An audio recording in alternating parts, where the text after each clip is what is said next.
क्या आपने कभी सोचा है कि जब आप जीवन की सबसे कठिन परीक्षा से गुजर रहे होते हैं, जब आपको लगता है कि आप बिल्कुल अकेले हैं, तब आपका ईश्वर कहाँ होता है? कल्पना कीजिए उस दृश्य की, जब एक स्त्री की लाज भरी सभा में उतारी जा रही थी और उसका सबसे बड़ा रक्षक, उसका सखा, उसका भगवान कहीं नजर नहीं आ रहा था। युद्ध जीतने के बाद जब द्रौपदी ने श्री कृष्ण से यही सवाल पूछा, हे गोविंद, जब दुशासन मेरा चीरहरण कर रहा था तब तुम कहाँ थे? तो कृष्ण के जवाब ने न केवल द्रौपदी बल्कि महाबली पांडवों को भी बच्चों की तरह रोने पर मजबूर कर दिया। आखिर क्या था वो जवाब? जानने के लिए इस कहानी को अंत तक सुनिए, क्योंकि ये कहानी नहीं, आपके जीवन का सत्य है। महाभारत का विनाशकारी युद्ध समाप्त हो चुका था। हस्तिनापुर की धरती रक्त से सनी हुई थी और हवा में अभी भी अपनों को खोने का विलाप घुला हुआ था। पांडवों ने धर्म की स्थापना तो कर दी थी, लेकिन उनके हृदय में शांति नहीं थी। विजय का उत्सव भी शोक के काले बादलों से ढका हुआ था।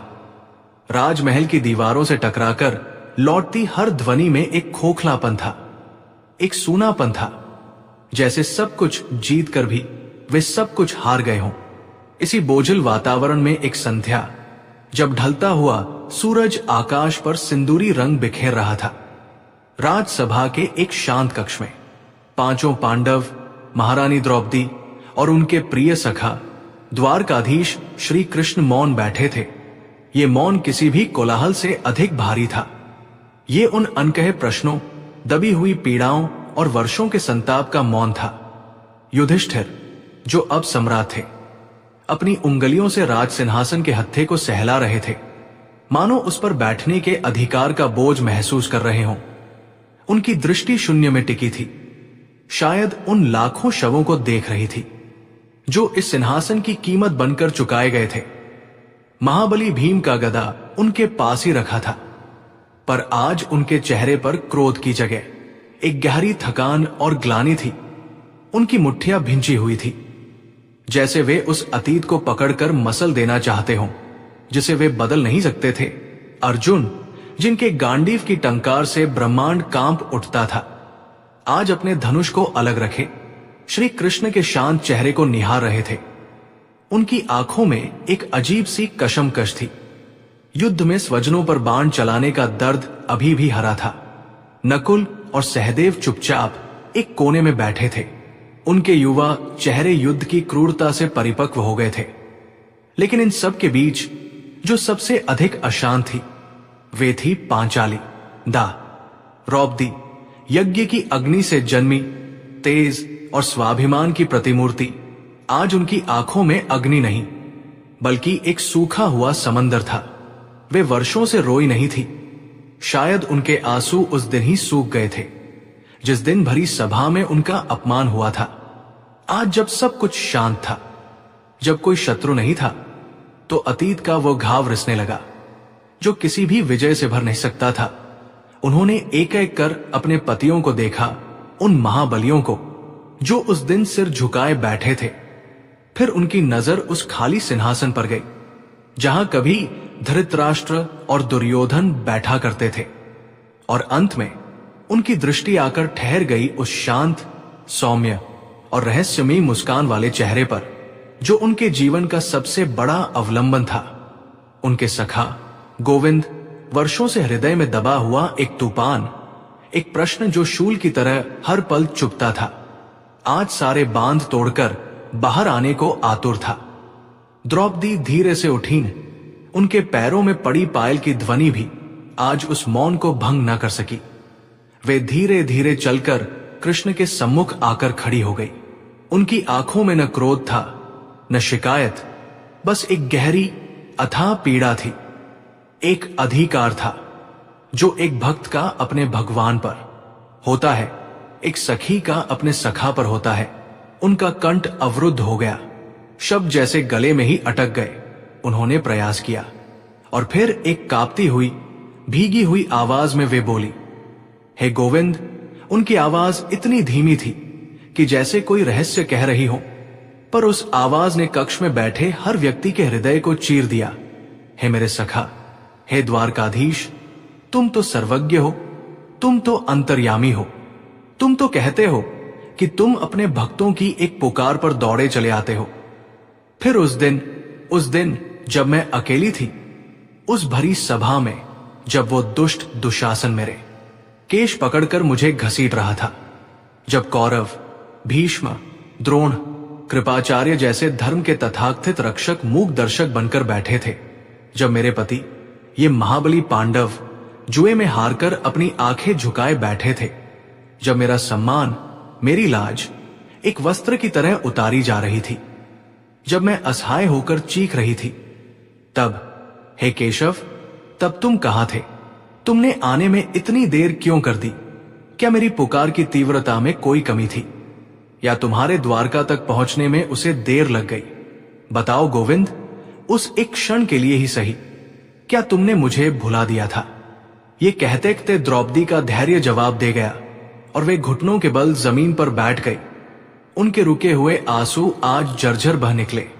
वे किसी साम्राज्ञी की तरह नहीं, बल्कि एक साधारण असहाय स्त्री की तरह रो रही थी, जिसका सर्वस्व लुट गया हो।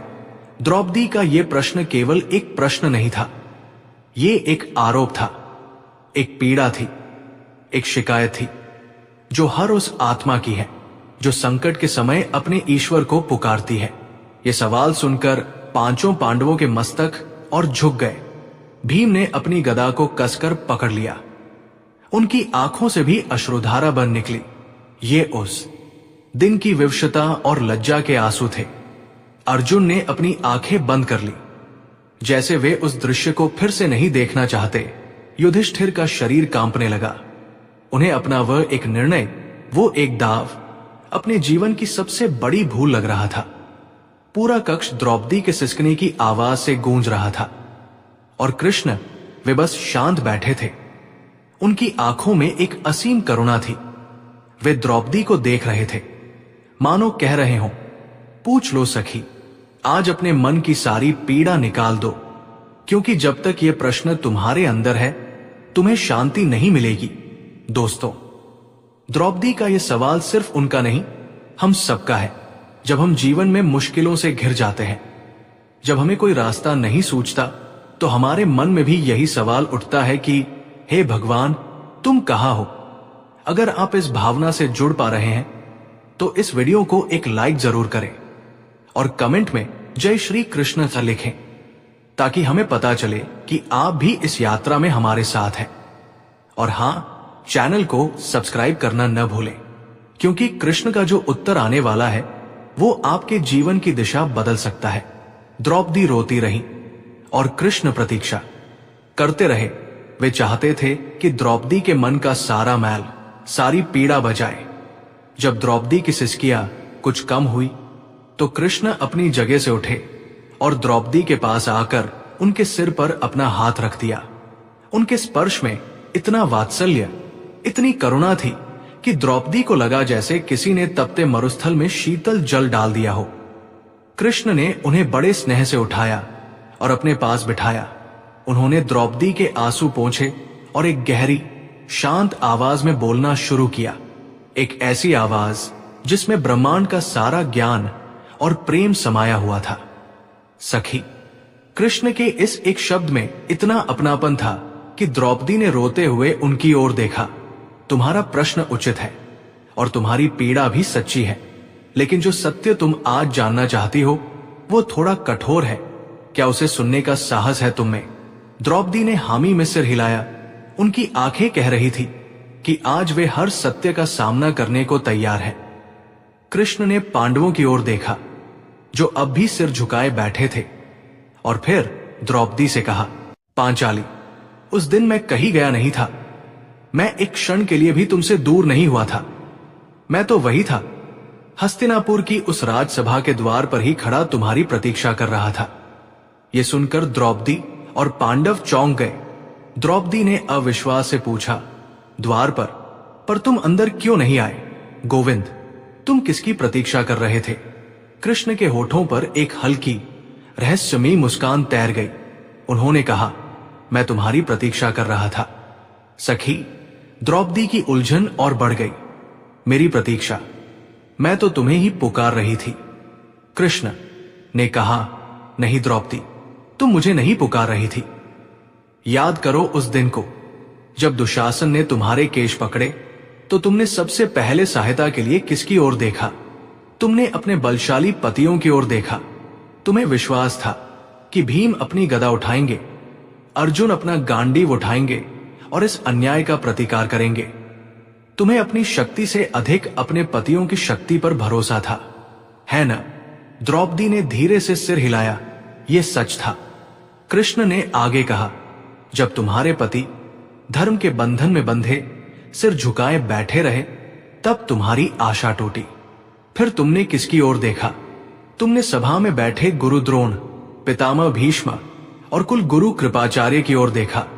तुम्हें लगा कि ये धर्म के स्तंभ हैं, ये एक स्त्री का अपमान नहीं होने देंगे। तुम्हें अपने पतियों से अधिक इन गुरुजनों के धर्म पर भरोसा था, है ना? द्रौपदी की आंखें फिर से भर आई। ये भी सच था। कृष्ण की आवाज और गहरी होती गई।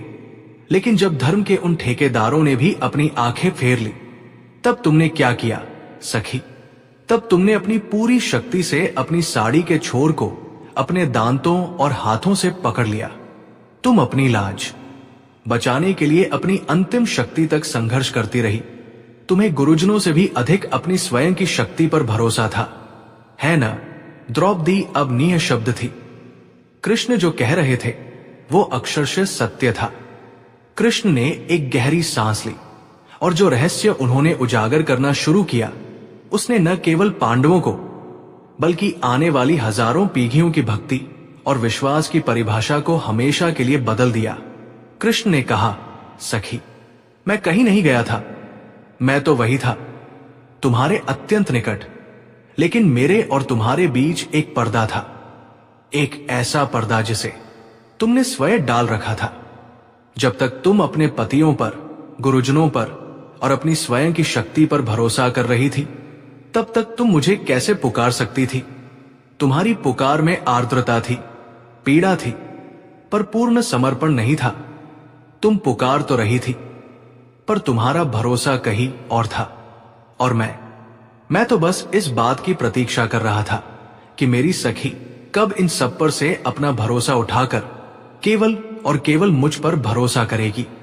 कृष्ण के ये शब्द किसी बाण की तरह द्रौपदी और पांडवों के हृदय में उतर गए। उन्हें अपनी भूल का, अपने अज्ञान का एहसास होने लगा था। लेकिन कहानी अभी खत्म नहीं हुई थी। कृष्ण अब उस क्षण का रहस्य खोलने वाले थे जब वे प्रकट हुए। वो क्षण जब एक भक्त और भगवान के बीच के सारे पर्दे हट गए। कृष्ण ने द्रौपदी की आंखों में झांकते हुए कहा, और फिर एक क्षण आया सखी जब तुम्हारी अपनी शक्ति भी जवाब दे गई, जब दुशासन ने तुम्हें झकझोरा और तुम्हारे हाथ और दांतों से साड़ी का पल्लू छूट गया, जब तुम्हें लगा कि अब कुछ नहीं बचा, अब कोई नहीं है। उस क्षण, उस पूर्ण असहायता के क्षण में तुमने क्या किया याद करो। कृष्ण ने द्रौपदी की आंखों में झांकते हुए कहा, और फिर एक क्षण आया सखी जब तुम्हारी अपनी शक्ति भी जवाब दे गई, जब दुशासन ने तुम्हें झकझोरा और तुम्हारे हाथ और दांतों से साड़ी का पल्लू छूट गया, जब तुम्हें लगा कि अब कुछ नहीं बचा, अब कोई नहीं है। उस क्षण, उस पूर्ण असहायता के क्षण में तुमने क्या किया याद करो। कृष्ण के इन शब्दों ने जैसे समय को पीछे धकेल दिया और द्रौपदी की आंखों के सामने वो भयावह दृश्य फिर से जीवित हो उठा। वो राजसभा, वो अट्टहास करते कौरव, वे सिर झुकाए गुरुजन और वे विवशपति। उसे याद आया, हाँ, उसे सब याद आया। उसे याद आया कि कैसे उसकी भुजाएं थक गई थी, कैसे उसके दांतों की पकड़ ढीली पड़ गई थी, और कैसे एक पल के लिए उसे लगा था कि अब सब समाप्त हो गया। उस एक पल में जब संसार का हर सहारा, हर विश्वास, हर आशा टूटकर बिखर गई थी, जब उसे ये बोध हुआ कि न पति, न धर्म, न अपनी शक्ति कोई उसकी रक्षा नहीं कर सकता, उस शून्य के क्षण में, उस परम निराशा के अंधकार में उसने अपनी आंखें बंद कर ली थी और संसार से अपना ध्यान हटा लिया था। और तब पहली बार उसने अपने दोनों हाथ छोड़ दिए थे। वे हाथ जो अब तक अपनी लाज बचाने के प्रयास में लगे थे, उन्हें उसने आकाश की ओर उठा दिया था। ये एक हार की मुद्रा थी, एक पूर्ण समर्पण की मुद्रा थी, और उसके हृदय की गहराइयों से, उसकी आत्मा की अंतिम शक्ति से एक ही पुकार निकली थी, जिसमें कोई शर्त नहीं थी, कोई अपेक्षा नहीं थी, कोई शिकायत नहीं थी, बस एक शुद्ध निर्मल पुकार थी। हे गोविंद, हे द्वारकाधीश, हे मेरे सखा, अब मैं हारी, अब ये लाज तुम्हारी है, इसे तुम रखो या जाने दो, मैं तुम्हारी हूं। द्रौपदी को यह स्मरण करते ही उसका शरीर कांपने लगा। उसकी आंखों से आंसुओं की एक नई धारा बह निकली, लेकिन इस बार ये आंसू पीड़ा के नहीं, बल्कि एक गहरे रहस्य को समझने के थे। उसने कांपते हुए होठों से कहा, हाँ गोविंद, मुझे याद है, मैंने अपने दोनों हाथ छोड़ दिए थे। कृष्ण के चेहरे पर एक दिव्य मुस्कान फैल गई। उन्होंने कहा, बस सखी, बस वही क्षण था, वही एक क्षण, मेरे और तुम्हारे बीच की सारी दूरी को मिटाने के लिए बस तुम्हारे दोनों हाथों के उठने भर की ही तो दूरी थी। जिस क्षण तुमने संसार के सारे सहारे छोड़कर, अपने अहंकार और अपने बल को त्याग कर, दोनों हाथ उठाकर पूर्ण रूप से स्वयं को मुझे सौंप दिया, उसी क्षण मैं तुम्हारे वस्त्रों में समा गया। सखी, मैं तो कब से द्वार पर खड़ा था, पर तुम अंदर से द्वार खोले ही नहीं रही थी। तुम तो अपनी शक्ति के, अपने संबंधों के, अपने ज्ञान के दरवाजों को खटखटा रही थी। जिस पल तुमने वे सारे दरवाजे बंद करके केवल भक्ति और समर्पण का दरवाजा खोला, मैं उसी क्षण तुम्हारे भीतर और बाहर प्रकट हो गया। ये सुनकर द्रौपदी सन्न रह गई। तो क्या यह सत्य था? क्या भगवान और भक्त के बीच केवल अहंकार का ही पर्दा होता है? कृष्ण ने उसकी मन की स्थिति को भांप लिया और आगे समझाना शुरू किया। इसे ऐसे समझो पांचाली, जब कोई बच्चा चलना सीखता है और गिर जाता है, तो वो पहले स्वयं उठने का प्रयास करता है। वो पास पड़ी किसी वस्तु को पकड़ने की कोशिश करता है। वो अपनी पूरी शक्ति लगाता है, और जब वो हर प्रयास में विफल हो जाता है, जब उसे चोट लगती है और वो समझ जाता है कि वो स्वयं नहीं उठ सकता, तब वो अपने माता पिता की ओर देखकर दोनों हाथ फैलाकर रोते हुए उन्हें पुकारता है। और माता पिता जो कब से उसे देख रहे होते हैं, जो चाहते हैं कि बच्चा पहले स्वयं प्रयास करे, वे उसकी उस सच्ची पुकार को सुनते ही दौड़कर उसे उठा लेते हैं, उसे छाती से लगा लेते हैं, उसके आंसू पोंछते हैं। मैं भी तो वही पिता हूं सखी। मैं अपने हर बच्चे को पहले प्रयास करने का अवसर देता हूं। मैं उसके कर्म के क्षेत्र में हस्तक्षेप नहीं करता। मैं चाहता हूं कि वो अपनी शक्तियों को पहचाने, अपने संबंधों का मूल्य समझे।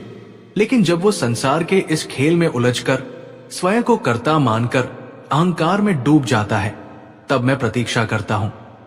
मैं उसके थकने की, उसके हारने की और अंत में उसके पुकारने की प्रतीक्षा करता हूं। दोस्तों, कृष्ण की ये बात कितनी गहरी है। हम सब भी तो जीवन में यही करते हैं। जब तक हमारे पास पैसा, पद और शक्ति होती है, हम सोचते हैं कि हम सब कुछ कर लेंगे। हम भगवान को याद तो करते हैं, पर एक औपचारिकता की तरह। हमारा असली भरोसा तो अपनी ही ताकत पर होता है। और जब जीवन हम पर ऐसा प्रहार करता है कि हमारी सारी शक्ति, सारा पैसा, सारे संपर्क धरे के धरे रह जाते हैं, तब हमें भगवान की याद आती है।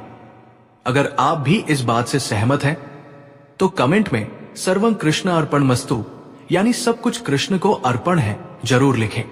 और इस वीडियो को अपने परिवार और दोस्तों के साथ शेयर करें, ताकि वे भी इस गहरे रहस्य को समझ सकें। और हां, अगर आपने अभी तक चैनल को सब्सक्राइब नहीं किया है, तो तुरंत कर लीजिए, क्योंकि जो कृष्ण आगे बताने वाले हैं, वो पांडवों के पैरों तले जमीन खिसका देगा।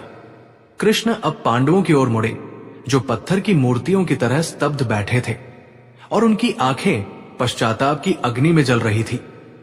कृष्ण ने सबसे पहले धर्मराज युधिष्ठिर को संबोधित किया। उनकी आवाज में अब एक शिक्षक की दृढ़ता थी। युधिष्ठिर, तुम स्वयं को धर्मराज कहते हो, और इसमें कोई संदेह नहीं कि तुम धर्म के ज्ञाता हो। लेकिन उस दिन तुमने धर्म के अक्षरों को तो पकड़ लिया, पर उसकी याद मां को छोड़ दिया। तुमने जुए के खेल के नियम का पालन करने को ही अपना परम धर्म मान लिया। तुमने वचन का मान रखने को ही सबसे बड़ा कर्तव्य समझ लिया। लेकिन तुम ये भूल गए कि जिस नियम से किसी अबला का, अपनी पत्नी का, अपनी कुलवधू का अपमान होता हो, वो नियम धर्म नहीं, अधर्म का मार्ग बन जाता है।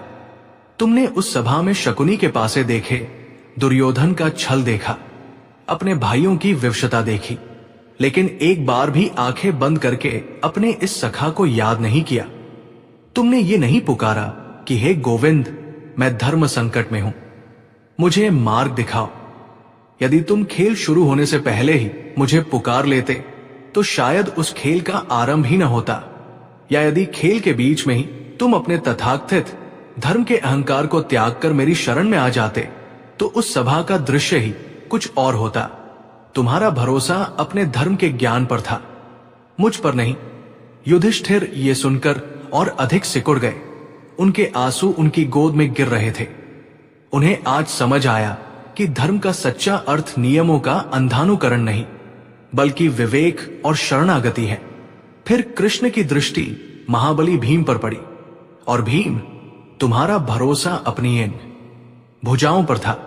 तुम्हें लगता था कि तुम्हारी गदा में ब्रह्मांड को ध्वस्त करने की शक्ति है, और यह सत्य भी है। लेकिन तुम अपनी उस शक्ति के अहंकार में इतने डूबे थे कि तुम ये भूल गए कि यह शक्ति भी मेरी ही दी हुई है। तुम बार बार अपने बड़े भाई के वचन की ओर देख रहे थे। तुम क्रोध से जल रहे थे, पर तुम उस क्रोध को, उस शक्ति को मुझे समर्पित नहीं कर पाए। यदि तुम उसी क्षण अपनी गदा को एक ओर रखकर असहाय होकर मुझे पुकारते कि हे माधव, मेरी भुजाओं की शक्ति आज धर्म से बंधी है, अब आप ही मेरी शक्ति बनो, तो क्या मैं तुम हारी गदा से भी अधिक शक्तिशाली बनकर वहां प्रकट नहीं होता। पर तुम तो अपनी शक्ति के छूटने की प्रतीक्षा करते रहे, और वो अवसर कभी आया ही नहीं। भीम की आंखों के सामने वो दृश्य घूम गया, कैसे वे क्रोध से कांप रहे थे, पर कुछ कर नहीं पा रहे थे। उन्हें आज अपनी उस विवशता का कारण समझ आया। उनकी विवशता युधिष्ठिर का वचन नहीं, बल्कि उनका अपना अहंकार था। अब बारी थी अर्जुन की। कृष्ण के प्रिय सखा कृष्ण अर्जुन की ओर मुड़े, और उनके स्वर में एक अद्भुत कोमलता आ गई। पार्थ, मेरे प्रिय सखा, तुम तो मेरे सबसे निकट थे। तुमने तो मेरे विराट रूप के दर्शन भी किए थे। तुम तो जानते थे कि मैं कौन हूं। फिर भी उस दिन तुम भी चूक गए। तुम्हारा भरोसा अपने गांडीव पर था, अपनी दिव्यास्त्रों की विद्या पर था, और सबसे अधिक हमारे मैत्री संबंध पर था। तुम्हें लगा कि तुम्हारा मित्र कृष्ण तुम्हारे साथ अन्याय कैसे होने दे सकता है, वो अवश्य आएगा। लेकिन सखा, तुमने मुझे मित्र के रूप में तो देखा, पर तुमने मुझे अपना स्वामी, अपना एकमात्र रक्षक, अपना सर्वस्व मानकर उस क्षण पुकारा नहीं। मित्रता में एक समानता का भाव होता है, एक अधिकार होता है, लेकिन भक्ति में एक समर्पण का भाव होता है। उस दिन तुम्हें एक भक्त की तरह पुकारना था, एक शिष्य की तरह पुकारना था। तुम्हें कहना था, हे जगन्नाथ, मैं आपका सखा अर्जुन आज विवश हूं। मेरी सारी विद्या, सारा शौर्य आज व्यर्थ है।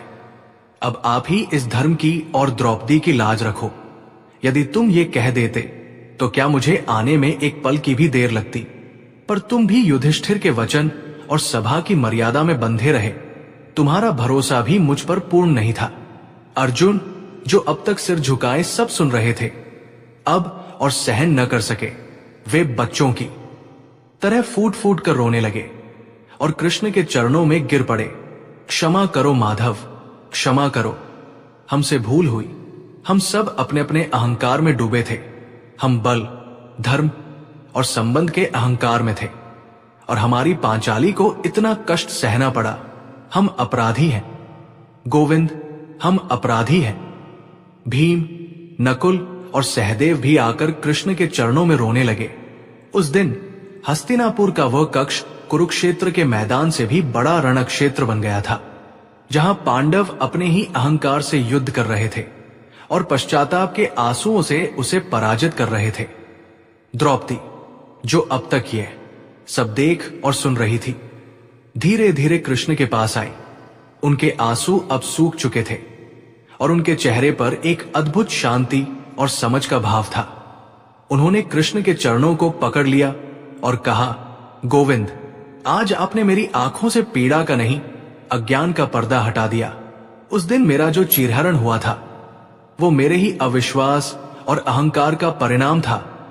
आपने कोई देर नहीं की थी, देर तो मैंने ही आपको पुकारने में कर दी थी। आज मैं समझी कि सच्ची भक्ति क्या है, सच्ची शरणागति क्या है। कृष्ण ने द्रौपदी को उठाया और उनके सिर पर हाथ फेरते हुए कहा, देवी, तुम धन्य हो। तुम्हारी इस पीड़ा ने आज संसार को भक्ति का सबसे बड़ा सूत्र दिया है। तुम्हारी इस कथा के माध्यम से युगों युगों तक लोग शरणागति का मर्म समझेंगे। वे जानेंगे कि जब तक व्यक्ति मैं और मेरा में जीता है, तब तक वो दुखी रहता है, और जिस क्षण वो तुम और तुम्हारा कहना सीख जाता है, उसी क्षण उसका सारा भार मैं उठा लेता हूं। तुम्हारा वो वस्त्र हरण एक लीला थी। सखी, ये संसार को ये सिखाने के लिए थी कि जब भक्त का विश्वास अनंत हो जाता है, तो मेरा अनुग्रह भी अनंत हो जाता है। वो साड़ी का वस्त्र बढ़ नहीं रहा था, वो तो मेरे अनुग्रह का, मेरी कृपा का विस्तार था, जो तुम्हारे अनंत विश्वास के प्रत्युत्तर में प्रकट हुआ था। ये सुनकर सभी के रोंगटे खड़े हो गए। उन्हें आज उस चमत्कार का वास्तविक अर्थ समझ आया। वो कोई जादू नहीं था, वो तो भक्ति और कृपा का एक जीवंत संवाद था।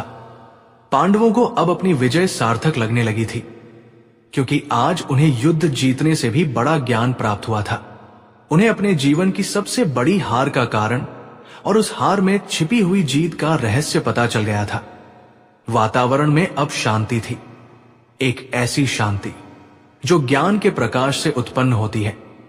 लेकिन कृष्ण अभी चुप नहीं हुए थे। उनके चेहरे पर वही रहस्यमयी मुस्कान लौट आई थी। उन्होंने द्रौपदी की ओर देखकर कहा, सखी, ये तो तुमने जान लिया कि मैंने देर क्यों की, या यूं कहें कि तुमने पुकारने में देर क्यों की। पर क्या तुमने कभी ये सोचा है कि तुम्हारे ही भाग्य में ये असहनीय पीड़ा क्यों लिखी थी? तुम्हारे जैसी पतिव्रता, धर्मपरायण और तेजस्वी स्त्री को ही इस अग्नि परीक्षा से क्यों गुजरना पड़ा? इसके पीछे का कारण तुम्हारे इस जन्म का नहीं, बल्कि तुम्हारे पूर्व जन्मों के कर्मों और एक वरदान में छिपा है। क्या तुम उस रहस्य को भी जानना चाहोगी? कृष्ण के इस नए प्रश्न ने एक बार फिर सबको स्तब्ध कर दिया। एक और रहस्य, एक और गहरा कारण। द्रौपदी और पांडव एक दूसरे का मुंह देखने लगे। उनकी जिज्ञासा चरम पर थी। आखिर द्रौपदी के इस अपमान के पीछे कौन सा पूर्व जन्म का रहस्य छिपा था? ऐसा क्या किया था द्रौपदी ने अपने पिछले जन्म में कि उन्हें इस युग की सबसे बड़ी पीड़ा सहनी पड़ी? और कृष्ण के अनुसार इसमें एक वरदान भी छिपा था। यह कैसे संभव था? ये जानने के लिए आपको वीडियो पूरी देखनी होगी, तो हमारे साथ बने रहिए। और अगर आज की इस कथा ने आपके हृदय को छुआ है, तो इस चैनल को सब्सक्राइब करना बिल्कुल न भूलें और बेल आइकॉन को दबा दें, ताकि जब हम कोई नया वीडियो लेकर आएं, तो आप उसे सबसे पहले देख सके। कृष्ण के इस नए प्रश्न ने एक बार फिर उस शांत कक्ष में एक गहन जिज्ञासा का तूफान ला दिया। एक और रहस्य, एक और गहरा कारण। द्रौपदी और पांडव, जो अब तक अपने ही पश्चाताप और ज्ञान के सागर में गोते लगा रहे थे, अब एक नई उलझन में पड़ गए। द्रौपदी के नेत्रों में अब पीड़ा नहीं, बल्कि एक गहरा प्रश्न था। उन्होंने कृष्ण की ओर देखा, मानो कह रही हों, हे गोविंद, अब और रहस्य न रखो, मुझे बताओ, मेरे किस कर्म का फल था वो असहनीय अपमान, और वो कौन सा वरदान था जो मेरे लिए अभिशाप बन गया? कृष्ण के अधरों पर वही शांत और ज्ञानपूर्ण न मुस्कान थी। उन्होंने कहा, सखी, ये कथा तुम्हारे इस जन्म की नहीं, बल्कि तुम्हारे पूर्व जन्म की है, और इसे सुनकर तुम ये समझ जाओगी कि इस ब्रह्मांड में कुछ भी अकारण नहीं होता। हर घटना के पीछे कर्मों का एक जटिल जाल होता है, जिसे केवल ज्ञान और भक्ति से ही समझा और काटा जा सकता है। कृष्ण ने अपनी दिव्य दृष्टि से जैसे अतीत के पर्दों को हटाना शुरू किया और एक ऐसी कहानी सुनानी शुरू की जिसे सुनकर समय भी ठहर गया सखी, अपने पूर्व जन्म में तुम एक महान तपस्वी ऋषि की कन्या थी। तुम्हारा नाम था नालायनी। तुम अत यंत्र रूपवती, गुणवती और पतिव्रता धर्म में निष्ठ थी। तुम्हारा विवाह एक अत्यंत वृद्ध और कुपित स्वभाव के ऋषि, जिनका नाम मौदगल्य था, से हुआ था। तुम्हारे पति कुष्ठ रोग से पीड़ित थे। उनका शरीर गल रहा था और उनका स्वभाव भी अत्यंत चिड़चिड़ा था। वे बात बात पर तुम पर क्रोध करते, तुम्हारा अपमान करते, लेकिन तुम एक आदर्श पत्नी की तरह बिना किसी शिकायत के पूरी श्रद्धा और प्रेम से उनकी सेवा करती थी। तुम अपने हाथों से उनके घावों को साफ करती, उन्हें भोजन कराती और उनकी हर कटु बात को अमृत समझकर पी जाती थी। तुम्हारी पति भक्ति और सेवा की चर्चा तीनों लोकों में थी। देवता भी तुम्हारी सहनशीलता और तुम्हारे सतीत्व को देखकर चकित थे। कृष्ण जब ये कह रहे थे तो द्रौपदी की आंखों के सामने जैसे एक धुंधला सा चित्र उभर रहा था। उसे एक अनजानी सी स्मृति का आभास हो रहा था। कृष्ण ने आगे कहा, एक दिन जब तुम अपने पति को भोजन करा रही थी तो दुर्भाग्य से उनकी एक उंगली गलकर भोजन के पात्र में ही गिर पड़ी। ये दृश्य देखकर किसी भी साधारण स्त्री को घृणा हो आती, पर तुमने बिना किसी हिचकिचाहट के उस उंगली को पात्र से निकालकर एक ओर रख दिया और ऐसे भोजन करने लगी मानो कुछ हुआ ही न हो। तुम्हारी इस निस्वार्थ सेवा और असीम प्रेम को देखकर ऋषि मौदगल्य का हृदय, जो वर्षों से कठोर हो चुका था, पिघल गया। उनके क्रोधित नेत्रों में पहली बार तुम्हारे लिए प्रेम और करुणा के आंसू आ गए। उन्होंने कहा, देवी, मैं तुम्हारे इस त्याग और सेवा से प्रसन्न हूं। मैं तुम्हारे शरीर से नहीं, तुम्हारी आत्मा से प्रेम करता हूं। मांगो, आज तुम मुझसे जो भी वरदान मांगना चाहो मैं तुम्हें दूंगा। कृष्ण एक पल के लिए रुके। उन्होंने द्रौपदी की आंखों में झांका और कहा, सखी, यहीं पर नियति ने अपना खेल खेला।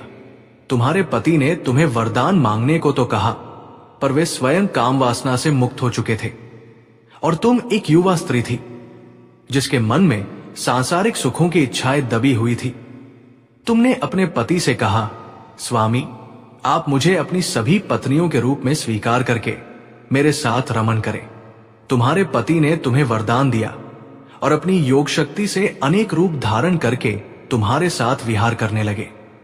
लेकिन वर्षों तक इस प्रकार रहने के बाद एक दिन ऋषि का मन इन सांसारिक भोगों से ऊब गया और वे पुनः तपस्या में लीन होना चाहते थे, पर तुम, नालायनी, तुम अभी भी अतृप्त थी।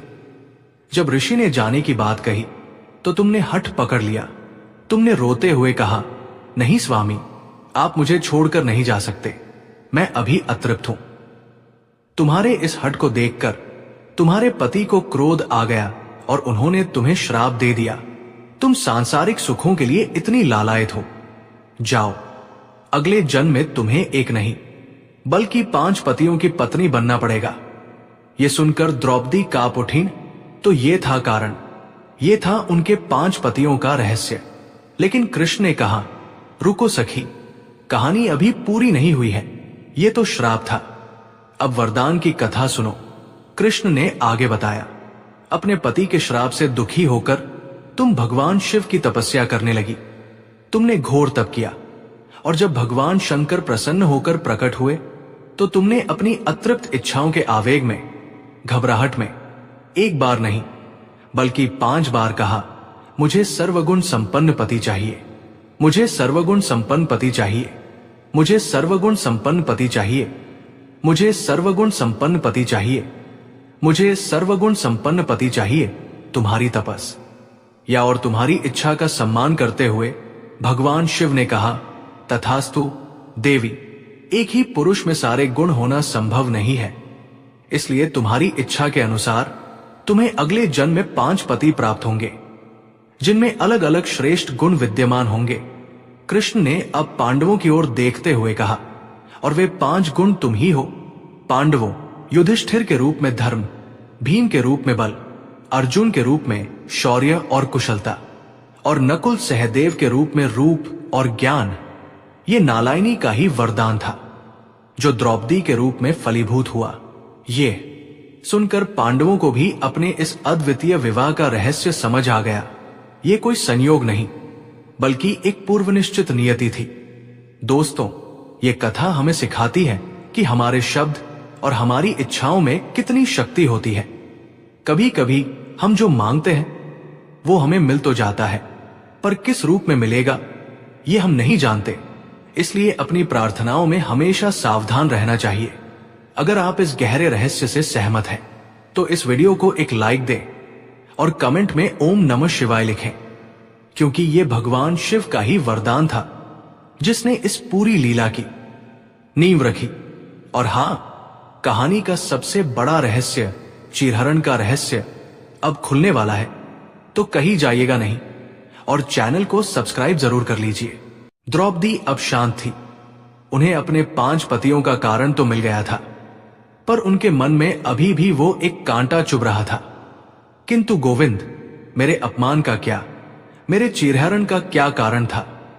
मैंने ऐसा कौन सा पाप किया था कि मुझे भरी सभा में वो लज्जा सहनी पड़ी? कृष्ण अब गंभीर हो गए। उन्होंने कहा, सखी, उसका कारण भी तुम्हारे उसी जन्म के एक छोटे से कर्म में छिपा है। एक बार जब तुम अपनी सखियों के साथ गंगा में स्नान कर रही थी, तो तुमने देखा कि किनारे पर एक तपस्वी ऋषि अपनी आंखें बंद करके ध्यान में मग्न थे। तभी हवा का एक तेज झोंका आया और उस ऋषि का एकमात्र वस्त्र, जो उन्होंने कमर में लपेट रखा था, उड़कर दूर जा गिरा। वो ऋषि निर्वस्त्र हो गए, पर वे अपने ध्यान में इतने लीन थे कि उन्हें इसका आभास भी नहीं हुआ। उन्हें इस अवस्था में देखकर तुम और तुम्हारी सखियां अपनी हंसी रोक नहीं पाई। तुमने उस असहाय ऋषि का उपहास किया। तुमने ये नहीं सोचा कि उनकी क्या विवशता है। बस एक क्षण के लिए तुमने उनका अपमान किया। तुम्हारी उस हंसी से ऋषि का ध्यान भंग हो गया, और जब उन्होंने स्वयं को निर्वस्त्र और तुम्हें हंसते हुए पाया, तो वे अत्यंत लज्जित और क्रोधित हुए। उन्होंने तुम्हें कोई श्राप तो नहीं दिया, क्योंकि तुम एक स्त्री थी, पर उनके हृदय से एक आन निकली, एक पीड़ा निकली, और कर्म का सिद्धांत अटल है। सखी, उस ऋषि की पीड़ा और लज्जा ने तुम्हारे कर्म के खाते में एक ऋण लिख दिया। जिस प्रकार आज तुमने एक निर्वस्त्र व्यक्ति को देखकर उसका उपहास किया है, उसी प्रकार एक दिन तुम्हें भी भरी सभा में वस्त्रहीन होने की पीड़ा और लज्जा का सामना करना पड़ेगा। ये सुनकर द्रौपदी की आंखों से झरझर आंसू बहने लगे, पर ये आंसू अब पश्चाताप के थे। उन्हें अपनी एक छोटी सी भूल का कितना बड़ा मूल्य चुकाना पड़ा था। कृष्ण ने उनके सिर पर हाथ फेरते हुए कहा, सखी, अब समझी तुम कर्म का विधान कितना सूक्ष्म और अटल है। उस दिन सभा में जो हुआ वो तुम्हारे उस कर्म का फल था। वो घटना होनी ही थी, उसे कोई टाल नहीं सकता था।